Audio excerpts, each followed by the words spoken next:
بسم اللہ الرحمن الرحیم۔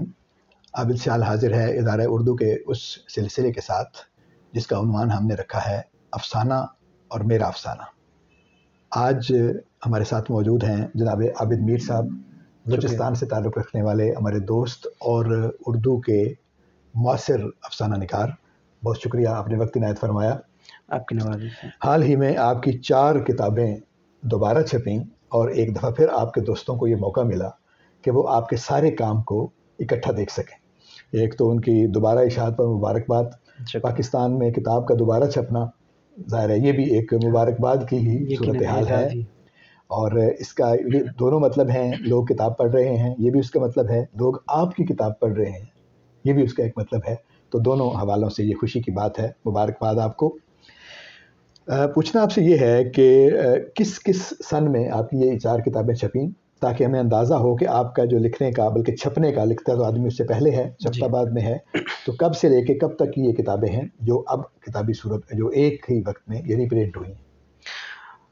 شکریہ سر، جیسا آپ نے ذکر کیا کہ لکھنے کا سلسلہ تو تھا پہلے سے ہی، افسانوں کا جو بلکہ پہلی جو کتاب تھی 2007 میں آئی تھی، اس وقت وہ کالم تھے اخبارات کے جو کہانی کی طرز میں لکھے گئے تھے، تو اس کو لیکن میں نے کالمی مجموعے کے طور پر ہی رکھا الگ سے۔ یہ جو افسانے تھے یہ 2010 میں پہلی کتاب تھی۔ ایک طرح سے اشاعت کا معاملہ جب شروع کیا خود سے تو پھر ایک ساتھ چھپنا شروع ہو گئی، یعنی پہلی کتاب 10 میں آئی، پھر 11 میں، پھر 13 میں۔ جی تو عنوانات بھی اگر ان کے بتا دیں۔ جی، پہلی کتاب ہے جدائی کا پیش لفظ کے نام سے۔ کیسا اچھا نام۔ ہاں، یہ ہمارے استاد پشاون مری صاحب، ان کا ایک فقرہ ہے کہ ملنا بچھڑنے کا پیش لفظ ہی تو ہوتا ہے۔ کیا بات، تو وہاں سے یہ لیا ہوا لفظ ہے۔ اور میری کتابیں، میری خواہش یہ ہوتی ہے، عمومی جو ایک رجحان ہے کسی ایک افسانے پر عنوان رکھنے والا معاملہ کتاب کا، میں اس کے برعکس کوشش کرتا ہوں کہ کتاب کا عنوان ایسا ہو جو پوری کتاب کے تھیم کو پیش کرتا ہو۔ تو تقریباً تمام کتابوں کے عنوانات اسی طرح ہی ہے۔ یہ جو پہلی کتاب ہے یہ بنیادی طور پر تو ہیں، اس کو پریم کہانیاں کہا، یونیورسٹی کے زمانے میں جیسے ہم سب متاثر ہوتے تھے راجہ انور صاحب سے، اس طرح کا یہ ایک واقعہ ہے، اور اسی طرح کی ہی طرز پہ لکھی گئی سمجھ لے کہ کہانیاں ہیں۔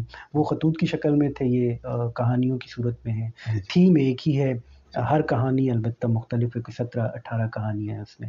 یہ 2010 میں پہلی دفعہ چھپی تھی، 17 میں دوبارہ چھپی، اب تیسری دفعہ، کیونکہ ایک عرصے سے ناپید تھی۔ دوسری کتاب جو تھی وہ جنگ، محبت اور کہانی کے نام سے ہے۔ اس میں کہانی ایک اسی نام سے ہے، لیکن اس میں کوئی 12 کہانیاں ہیں، وہ ساری یا جنگ پر ہیں یا محبت پر ہیں، اور بیچ میں کہانی ان کے بیچ میں۔ ویسے تو اصل میں دونوں ایک ہیں، جنگ اور محبت۔ اصل میں تو دونوں ایک ہیں، لیکن اس میں بھی میں اپنے استاد کا ہر دفعہ کتاب میں ایک فقرہ لیتا ہوں۔ اس میں شاون مری صاحب کا ایک فقرہ ہے کہ جنگ اور محبت میں سب جائز کا فلسفہ جھوٹ ہے، صرف جائز ہی جائز ہوتا ہے۔ تو یہ کہانیاں جو ہیں وہ بلوچستان کے معروض، جو ہمارے زمانے کا معروض ہے، 2000 کے بعد والی جو نسل ہے ہماری جوان ہوتی ہوئی، 9/11 کا میں کہتا ہوں کہ اس کے گرد سے ہمارا شعور جو ہے وہ بیدار ہوا تھا۔ تو وہیں سے پہلی کہانی بلکہ میری 9/11 پر ہی تھی، بانجھ کے نام سے، جب یہ عراق پہ اور پھر بعد میں افغانستان پہ جو امریکہ کا حملہ تھا اس کے پس منظر میں، تو اسی زمانے کی کہانیاں ہیں، 12 کہانیاں کل ملا تو چھوٹی چھوٹی سی۔ اور جو تیسرا مجموعہ تھا وہ سرخ حاشیے کے نام سے شائع ہوا 2013 میں، پھر وہ بھی 17 میں اسی طرح یہ تینوں کتابیں 10، 11، 12، 13 میں آئیں، پھر 17 میں ریپرنٹس ہوئیں دوبارہ۔ جو چوتھی ہے وہ پھر آگے میں ذکر کرتا ہوں۔ سرخ حاشیے جو ہے وہ پھر منٹو سے متاثر تھی، اس کے سیاہ حاشیوں سے، یعنی وہ 2 سطروں سے لے کر 2 صفحات تک کی کہانیاں ہیں اس کے اندر، 25 کہانیاں۔ اور وہ ہمارے ہاں بلکہ حادثہ ہوا تھا ایک 2013 میں ہی، ویمن یونیورسٹی جو ہے ہماری سردار بہادر خان ویمن یونیورسٹی، اس کی جو بچیوں کی بس ہوتی ہے اس کے اندر بلاسٹ ہوا تھا، خودکش حملہ ہوا تھا، اور اس میں کئی بچیاں جو ہیں وہ شہید ہو گئی تھی۔ تو وہ فرقہ وارانہ قسم کا ایک واقعہ تھا، اور وہ ایک کوئی ایسا ٹرانس آتا ہے آپ کے اوپر، تو اس میں 8-10 کہانیاں چھوٹی چھوٹی اس طرح کی لکھی گئی تھی اس کے رد عمل میں شاید وہ تھا۔ پھر ہمارے یہاں سیلاب آیا تھا 2010 میں، اس کے ریئیکشن میں کچھ کہانیاں جس کے پس منظر میں کہہ لیں، اور کچھ تھی، تو وہ ملا کر ایک طرح کا اسی یعنی فسادات پر جیسے منٹو نے سے حاشیے کا ایک، جی یہ اسی سے متاثر انسپریشن وہی کی تھی، تو اس میں کیونکہ سرخی زیادہ ہے، خون آلود بہت ہے، تو اس کا نام سرخ حاشیے رکھا۔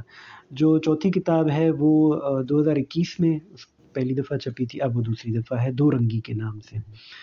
اس میں پھر وہی دو موضوعات ہیں، ایک 12 ہی کہانیاں ہیں، 6 محبت کے موضوعات پر ہیں اور 6 سوشل ایشوز کے اوپر ہیں، تو اس لیے وہ دو رنگی کے نام سے چھپی ہے. یہ 4 کتابیں ہیں جو اب تیسری دفعہ چھاپی ہیں. اچھا چلیں، یہ دیکھیں مجھے ذہن میں یہ سوال آیا کہ جب ہم 1925-30 کے بعد سے دیکھنا شروع کرتے ہیں لوگوں کو، یعنی اردو ادب میں جو رومانوی تحریک ہے، اس میں یعنی اس کو ہم کہتے ہیں کہ 20ویں صدی کا جو آغاز ہے، اس وقت کے جو لوگ ہیں وہ جو لکھ رہے تھے، ان سے ہمیں اندازہ ہوتا ہے کہ یہ رومانٹک موومنٹ اردو میں ہمارے پاس آئی.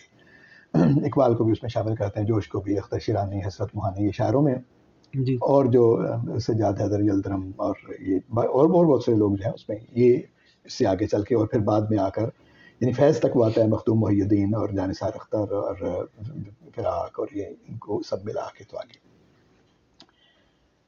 اس سے ایک ٹائپ بنتا ہے لکھنے والے کا، جو یعنی جو رومانوی اور انقلابی ہے. یہ ایک ٹائپ بنا ہمارے پاس، ایک فیض اس کی، یعنی بڑی مثال وہ نقطہ عروج ہے اس کا، کہ جو رومان اور انقلاب کو ملا کر بنتا ہے.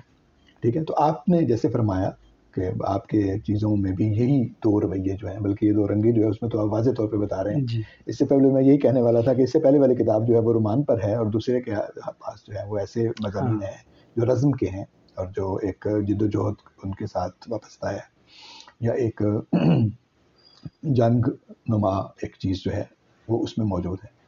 تو یہ کیا آپ سمجھتے ہیں کہ جو رومانٹک آدمی میں جنگ جنم لیتی ہے، یا جو جنگ کے حالت میں رہنے والا آدمی ہے وہ اپنی تسکین یا اپنی تشفی کے لیے ایک الگ رومانٹک خانہ بھی اپنے دماغ میں یا اپنے دل میں رکھتا ہے؟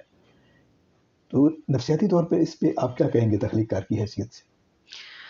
میرا یہ خیال ہے کہ آدمی بنیادی طور پر تو پیار کرنے والا جانور ہے نا، وہ کوئی جنگ کا مارا ماری کا آدمی. جنگ شاید محبت کے نتیجے میں یا اس کے خلاف حابیل اور قابیل اصل میں تو پیار کرتے تھے، اس پیار کے نتیجے میں قتل و غارت تک معاملہ گیا.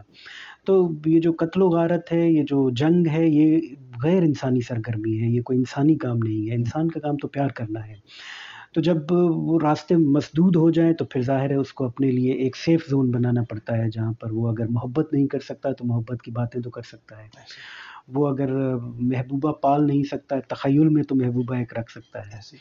تو پھر یہ لکھنے والے کے لیے بھی شاید اسی طرح یہ جو معروض ہمیں ملا اس میں بھی اتفاق سے بدقسمتی سے کہیے کہ جنگ ہی جنگ تھی.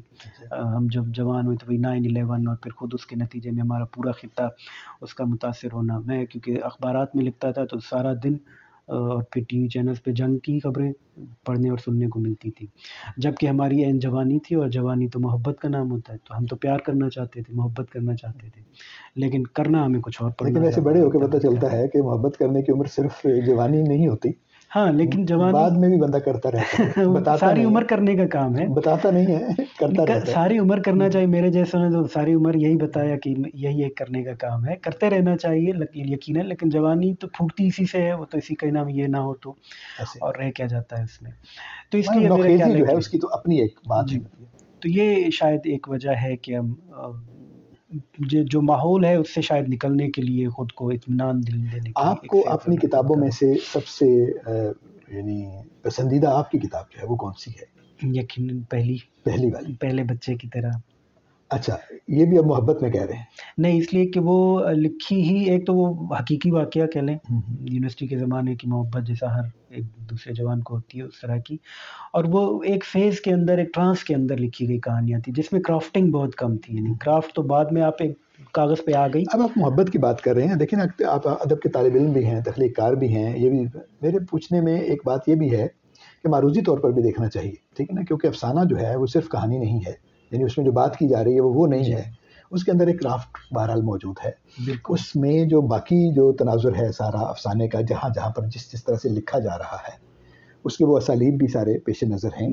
تو وہ مطلب اس کے حوالے سے کہہ رہا تھا یعنی میں کہ یعنی مستحکم کتاب آپ کی جو ہے وہ میں اسی کو ہی سمجھتا ہوں اب تک بھی. ٹھیک ہے. وہ وجہ میں آپ سے عرض وہی کر رہا ہوں کہ اس میں کرافٹ بعد میں آیا، لیکن وہ کرافٹ کرنا پڑا باقاعدہ، کہ ورنہ تو پھر وہ آپ بیتی کی شکل بن جائے گی اگر آپ نے ویسے ہی. پہلے خط بھی تھے، وہ راجہ انور سے ہی متاثر تھے، اور میں چاہ رہا تھا کہ بس پھر خط ہی چھاپے جائیں راجہ انور کی تقلید میں. تو لیکن ایک سینئر دوست کا بڑا اچھا مشورہ تھا کہ پھر آپ کا اس میں کیا ہوگا. تو پہلے سے اس طرح کی روایت ہے، کئی لوگوں نے چھاپے ہیں اس طرح کے خطوط براہ راست بھی، اور راجہ انور نے بھی تھوڑی بہت کرافٹنگ کے ساتھ چھاپے ہیں. تو اگر آپ افسانہ اس زمانے میں لکھ رہا تھا، کہانی شروع کی تھی لکھنا، تو اگر تو آپ کا میدان ہے ایک، تو آپ کو کرافٹنگ کرنی پڑے گی وہ بیٹھ کر، لیکن کرنا آپ کو یہی چاہیے. تو اس کے اندر پھر کرافٹ میرا خیال ہے کہ اچھا ہے. اس کے اندر تجربے 2-4 قسم کے ہیں، یعنی ایک ایسی کہانی بھی ہے جس میں متھ اور جو کہانی ہے موجودہ حالیہ وہ ساتھ ساتھ چلتے ہیں. ایک طرف متھ آ رہی ہوتی ہے، مائتھولوجی ہے یونانی، اور ساتھ میں اس وقت کی کہانی ہے. اس طرح کے تجربے اس ایک ہی کتاب کے اندر 4-5 قسم کے تجربے ہوئے کہانی کے، جو کم از کم مثال میں تو نہیں ہوئے پہلے. آخری بات یہ ہے کہ اس وقت جو افسانہ لکھا جا رہا ہے، جو فکشن لکھا جا رہا ہے دنیا بھر میں، یعنی اس میں تکنیک کے ایسے یعنی پھیلاؤ ہے اس میں بہت زیادہ، یعنی پلاٹ کی تکنیک اس میں بہت زیادہ ہے، اس میں لسانی جو تغیرات ہیں وہ بہت زیادہ ہیں، اس میں اور بہت سارے معاملات ہیں، اور اس کے اثرات دنیا بھر میں بھی آتے ہیں، ہمارے پاس بھی آئے ہیں. اور بہت سے لوگ ہمارے جو ہیں لکھنے والے، بہت اچھا لکھنے والے، وہ ان کی طرف مائل ہیں. آپ اپنے دل میں یہ خواہش نہیں پاتے کہ آپ بھی مطلب کچھ جادوئی حقیقت نگاری پر کچھ لکھیں، یا مطلب ہے کہ لسانی تجربات یا تکنیک کے تجربات، تاکہ افسانہ جو ہے جسے ہم عمومی طور پر سمجھتے ہیں کہ وہ عالمی جو افسانہ ہے یا روش ہے اس کے ساتھ ہم آہنگ ہو سکے، اس طرح کی باتیں آپ کے ذہن میں نہیں آتی؟ نہیں، بالکل ہے، اور میں اس کے حق میں ہوں. اور میرا خیال یہ ہے اپنے طور پر، جیسے ہر لکھنے والے کا اپنے لکھے کے متعلق ہوتا ہے، کہ میری چاروں کتابیں تکنیک کے لحاظ سے مختلف ہیں. پہلی اگر صرف محبت کی کہانیاں تھیں تو اس میں محبت کے یعنی بیانیہ ہے. تجربات کو، بیانیے کو، لیکن مختلف طرز میں، بیانیہ بھی اور ساتھ میں مکالمہ بھی. مثلا 2 سطروں کی کہانی بھی ہے جو کہ مکالماتی بھی ہے، جس میں کردار بھی ہیں، جس میں پلاٹ بھی ہے، جس میں مکالمہ بھی ہے، صرف 2 سطروں کے اندر. تو اس طرح کے تجربات کرنے میں مجھے بہت دلچسپی ہے. میں سمجھتا ہوں کہ اگر کہانی میں آپ یہ نہیں کرتے تو پھر وہ روایتی بیانیہ بن کر رہ جاتا ہے، جو کہ ہر دوسرا آدمی ویسے ہی بیان کر رہا ہے. آپ کے پاس پھر کہنے کو اگر کوئی طرز نیا نہیں ہے. مجھ سے پہلے انٹرویو میں ایک دوست نے پوچھا تھا 15 سال پہلے کہ آپ تو ترقی پسند، اور پھر یہ پہلی کتاب ہی رومانوی. تو اگر ترقی پسندی فکری حد تک تو آپ کے ساتھ رہنی چاہیے بطور اعلانیہ ترقی پسند کے، لیکن وہ فنکار کے لیے پھر اگر اس میں فن نہیں آتا اور اس کے اندر کوئی فنی تنوع نہیں آتا تو پھر وہ رک جاتا ہے ایک حد تک معاملہ آپ کا ایک ہی جگہ پر. تو میری چاروں کتابیں اب تک، اور میری خواہش ہے کہ جب اگلی کتاب آئے تو وہ کسی نئے تجربے پر، اس تجربے پر جو کہ دنیا میں، جیسے آپ نے ذکر کیا، کوئی نیا تجربہ ہو رہا ہے، خواہ وہ لسانی سطح پر یا تکنیک کی سطح پر، اس تجربے سے گزرتی ہوئی اس کے آس پاس سے ہوتی ہے. چلیں، بہت شکریہ، آپ نے وقت عنایت فرمایا، اور بہت اچھی باتیں آپ کے افسانے کے بارے میں بھی ہوئیں، اور آپ کے توسط سے ہم نے اور بھی افسانے کے جو معاملات ہیں ان کو بھی تھوڑا تھوڑا دیکھا. تو امید ہے ہمارے دوستوں کو یہ باتیں پسند آئی ہوں گی.